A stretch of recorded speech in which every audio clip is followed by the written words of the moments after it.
Hey guys, সবাই কেমন আছো? আজকে আমাদের শ্রীলঙ্কাতে হচ্ছে দ্বিতীয় দিন। তো আমরা হচ্ছে বুফেতে ব্রেকফাস্ট করে বের হয়ে যাব ঘোরার উদ্দেশ্যে।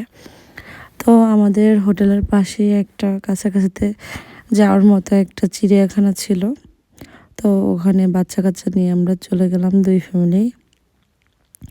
তো এখানের ডেকোরেশনটা অনেক সুন্দর ছিল।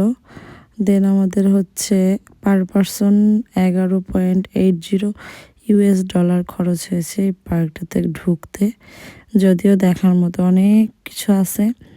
যাই হোক, ফার্স্টেই ঢুকে একটা ওয়াটারফল দেখলাম, যেটা সুন্দর ছিল। তো আমরা দাঁড়িয়ে দাঁড়িয়ে দেখছিলাম আর কিছু ছবি টবি তুলতেছিলাম আর যাচ্ছিলাম অ্যাকোয়ারিয়ামের দিকে। তো ওখানে অনেক মাছ ছিল, তো এগুলো দেখতেছিলাম। যদিও ব্লগটা এডিট করতে অনেক দেরি হয়ে গেছে।